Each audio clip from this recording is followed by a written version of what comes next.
Hello, ladies and gentlemen. Eddie Marcus here again.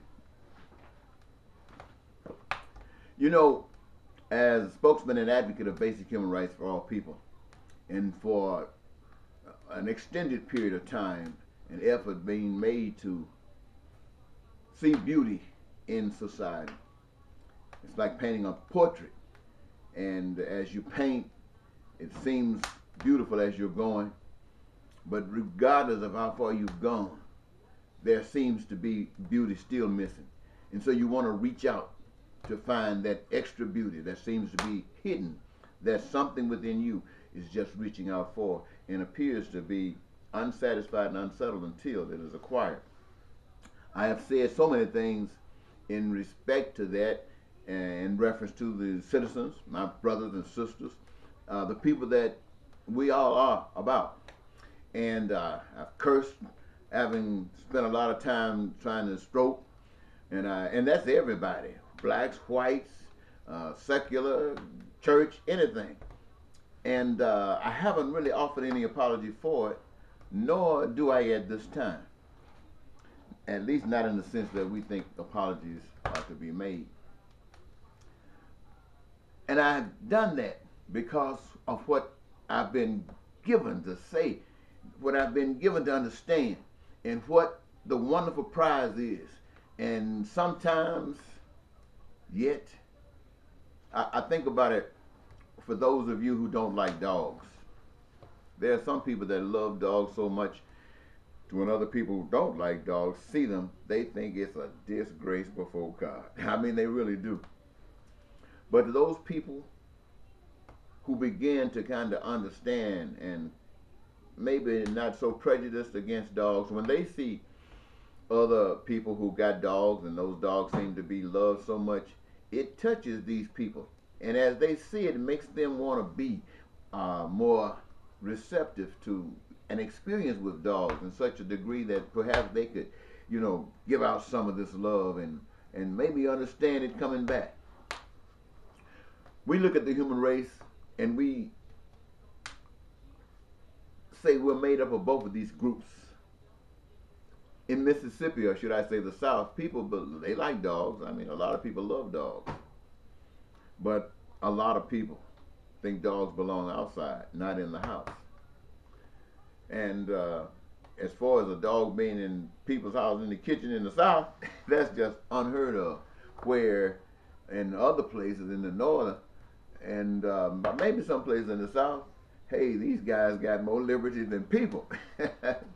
Well, this is just a reality. And I'm saying what I'm leading up to is this. I want to apologize to Donald Trump. Donald Trump has been accepted through voting to be President of the United States of America. And from the time that he stepped out and started running, I have, along with others, cited my discomforts with Donald Trump, usually based upon what those who knew or know more about him than me, because I really know nothing but what I heard or read. And I'm banking on these people who, people across their districts, whatever, have said, we'll give you these we trust, and we're asking you to trust them too. And so you're trusting that the statements that they make have the credibility behind it. And when you see people sometimes choosing to not resist it by being quiet, it seems to be perhaps guilty, and you just don't want to spread the fire. But we all go through those kinds of things, regardless of the level of life that we experience, and we all go through these kinds of things. And Donald Trump is no different. And so when people say that these are things, I'm looking at this and I'm thinking this is not the kind of guy that even comes close to what is best for Americans. And I'm looking at the other people who are making these accusations and everything is going awry, and you pick out the cream of the crop. And I'm saying to Donald, all of the things that you are saying and talking to, and let me include the Clintons, Miss Clinton, who's running for president, in this.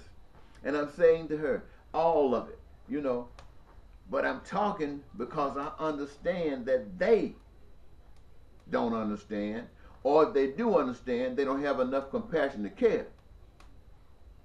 And so my whole purpose is to either wake them up and make them change their visions, or cause them to change their vision with a greater understanding, or wake the people up.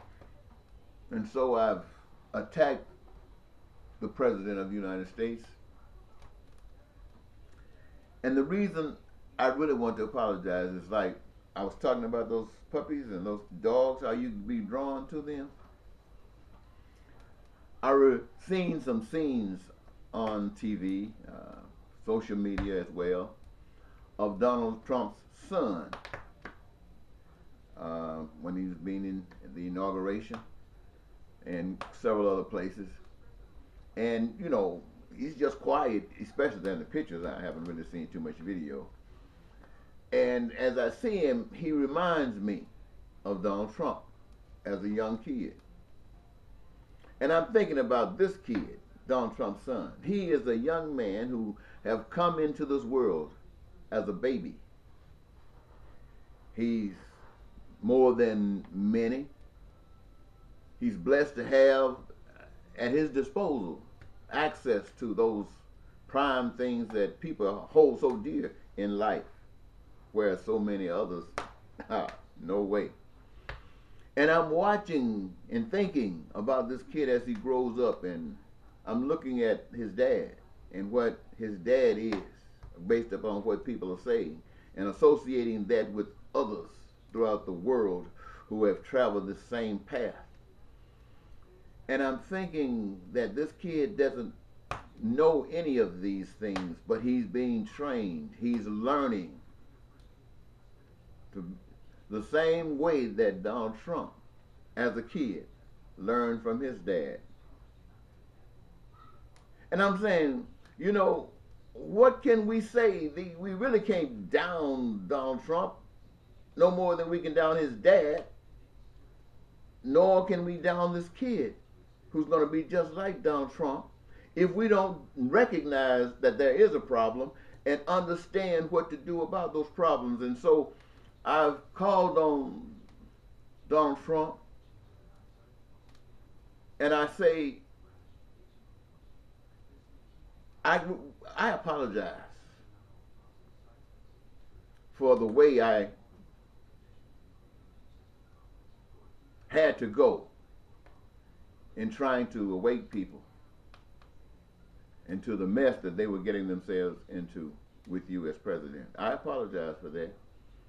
My approach would be more if I could just take access of the moment to teach rather than score or scorn. And what I would like to say to the people of America, it is not good enough for us to just recognize problems and condemn people and think that that's satisfactory, that eliminates us from the responsibilities that helps to make the existing order the way it is. I want to say to you that each of us are responsible for everything that happens in this world. Everything that happens in America, whether it's good or bad, each of us play a role in it. It would not exist if it was not proper or accepted as proper. Now, what am I basically saying? I want to tell you something, and I'm going to get ready to close this thing and tell you why I have to forgive Donald, and I have to forgive everybody else. Because all of this is just an opportunity for each of you to choose your position in life. I've learned the secret, and I'm going to share it with you. You have heard people talk about heaven and hell. You have heard people saying that hell is everlasting. You burn forever, forever, forever, forever.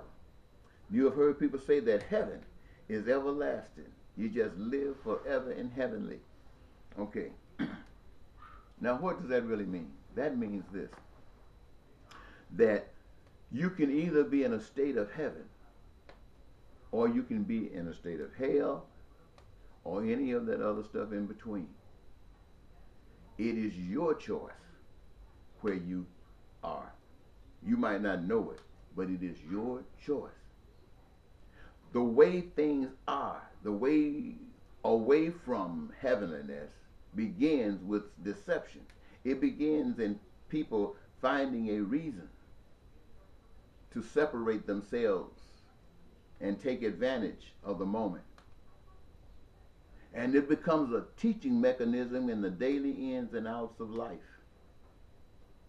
Now it goes from wherever level that person or that whoever you are that accepts that status, all the way down to the worst thing that there can be. And what is some of the worst things it could be?